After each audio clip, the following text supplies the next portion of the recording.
Polri mengutus 4 nama untuk mengikuti seleksi calon pimpinan atau Capim pada Lembaga Anti Rasuah Komisi Pemberantasan Korupsi atau KPK. 4 nama yang diutus oleh Polri tersebut masing-masing berpangkat Inspektur Jenderal atau Irjen 2 orang, hingga Komisaris Jenderal atau Komjen yang juga berjumlah sama. Salah satu alasan diajukannya keempat nama tadi adalah karena mereka memiliki pengalaman mumpuni berdinas di KPK baik sebagai penyidik.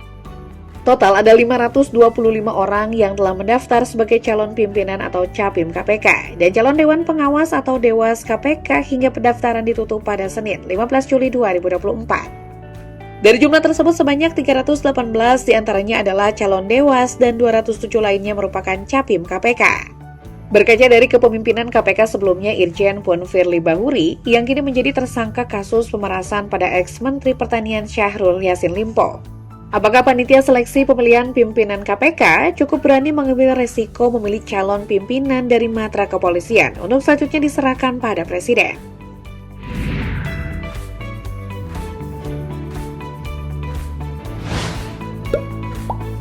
Jenderal Bintang 3 Setio Budianto adalah perwira tinggi polisi yang saat ini menjabat sebagai Inspektur Jenderal Kementerian Pertanian atau Itjen Kementan sejak 22 Maret 2024. Suami dari Henny Setiobudi ini lahir pada 29 Juni 1967 di Surabaya, Jawa Timur. Ia adalah lulusan Akademi Kepolisian tahun 1989 yang berpengalaman di bidang reserse. Irjen Setio Budianto tercatat sudah lebih dari separuh usianya mengabdi di institusi Korps Bayangkara. Ia cukup panjang mengabdi di wilayah hukum Polda Papua. Setio tercatat pernah mengemban jabatan sebagai Kapolres Teluk Wondama, Kapolres Biak Numfor, Wadireskrim Polda Papua hingga di Reskrim Sus Polda Papua. Setio juga sempat bertugas di KPK dan menjabat sebagai Koordinator Supervisi Penindak atau Korsubdak di Deputi Penindakan KPK. Salah satu kasus yang berhasil melejitkan nama Setio Budianto adalah saat mengungkap kasus suap yang melibatkan Wakil Ketua DPR Aziz Syamsuddin.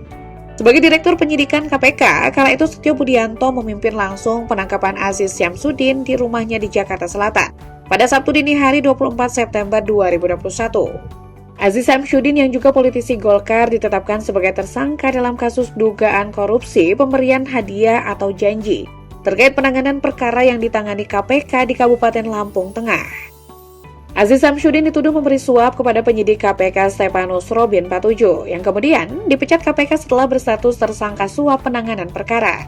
Selain pernah bertugas di lembaga anti rasuah, jabatan strategis lain yang pernah diembannya seperti Direktur Penyidikan KPK, Kapolda Nusa Tenggara Timur, dan Kapolda Sulawesi Utara.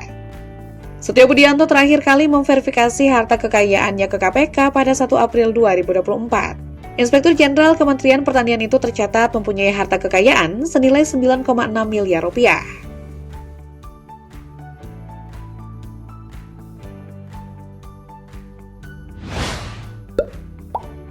Ridwan Zulkarnain Pancaputra Simanjuntak atau yang akrab disapa Panca merupakan arbituren Akpol 1990. Dia berpengalaman dalam bidang reserse dan saat ini menjabat sebagai Sekretaris Utama Lembaga Ketahanan Nasional.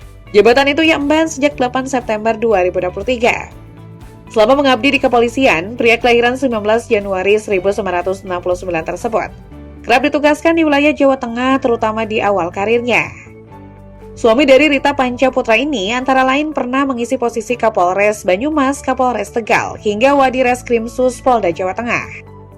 Rupanya sebelum dijabat oleh Komjen Pol Setio Budianto dalam kurun 2018 hingga 2020, Irjen Pancaputra sudah lebih dulu menjadi Direktur Penyidikan KPK. Belakangan, ia juga merangkap sebagai Pelaksana Tugas Deputi Penindakan KPK. Selama berada di KPK, Irjen Pancaputra dinilai berhasil menuntaskan proses penyidikan kasus Tubagus Heriwardana dalam perkara tindak pidana pencucian uang.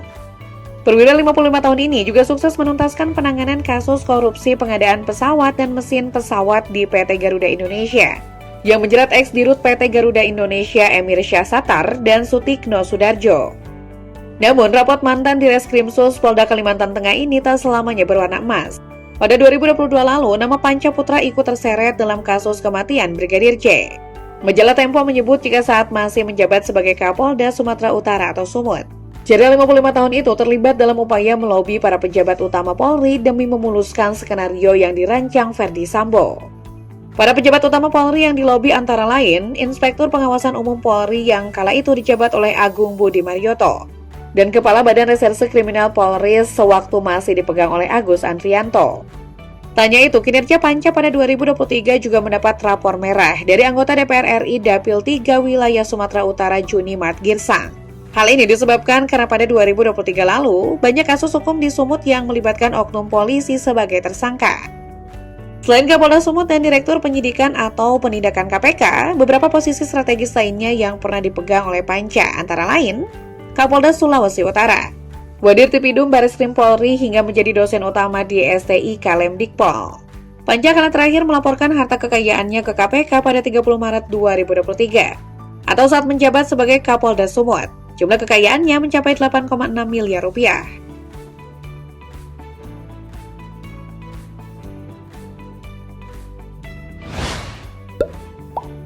Irjen Joko Purwanto adalah perwira tinggi polisi yang saat ini menjabat sebagai Kapolda Kalimantan Tengah. Dia menduduki posisi tersebut sejak 14 Oktober 2023 lalu.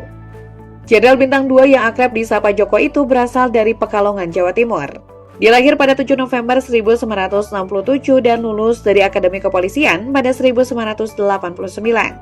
Suami dari Irna Diantini ini memiliki pengalaman dalam bidang reserse dan sempat berdinas lama di wilayah Polda Jambi. Ia misalnya pernah menjadi Kabag Reserse Umum Polda Jambi, Wakapolres Kerinci hingga Kabag Ops Poltabes Jambi.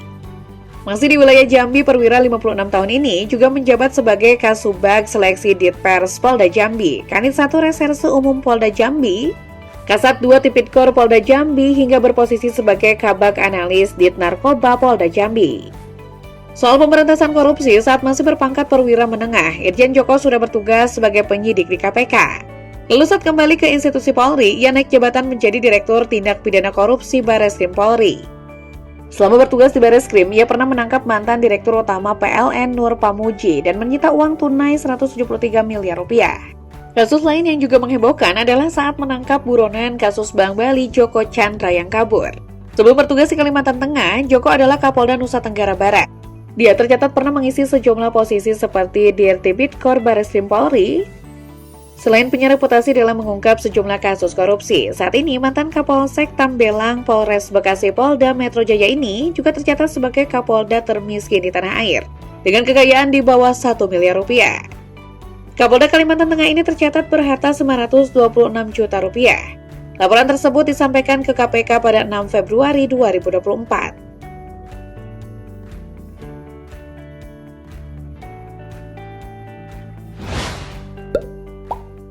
Jenderal Polri selanjutnya yang mengikuti seleksi calon pimpinan KPK adalah Inspektur Jenderal Didik Agung Wijanarko. Sayangnya tidak banyak informasi terkait profil Jenderal Bintang 2 ini yang menurut sebuah sumber merupakan lulusan Akabri 1990. Saat ini Didik adalah Deputi Bidang Koordinasi dan Supervisi KPK. Sebelumnya Didik menjabat sebagai Direktur Koordinasi dan Supervisi 1 KPK. Didik Agung Wijanarko pernah menduduki sejumlah jabatan penting di wilayah hukum Polda Maluku. Di antaranya Kapolres Ambon dan Pepelis Kapolres Seram Bagian Barat atau SBB dan Kabid Humas Polda Maluku. Selain itu, ia juga pernah cukup lama bertugas di wilayah hukum Sumatera Selatan. Ia antara lain pernah menjadi Kasat Reskrim Poltabes Palembang dan juga berposisi sebagai Kabag Serse Polwil Bangka Belitung saat masih dalam lingkup Polda Sumatera Selatan. Meski memiliki pengalaman bertugas di KPK, sepak terjangnya memang jarang disorot. Namun, saat baru 2 bulan menjabat sebagai Deputi Koordinasi dan Supervisi KPK, sosoknya sempat tersorot saat memimpin jumpa pers terkait kasus korupsi benih bawang merah di Kabupaten Malaka, Nusa Tenggara Timur, NTT pada 2018. Setelah diambil alih oleh lembaga yang pernah dipimpin oleh Firly Bahuri tersebut. Sebelumnya, kasus yang menetapkan 6 tersangka itu ditangani oleh Dirkrimsus Polda NTT. Pada 19 Januari 2024, Didik Agung mencatatkan kekayaannya ke KPK senilai 3,2 miliar rupiah. Data itu disampaikan ke institusi tempatnya mengabdi pada 19 Januari 2024.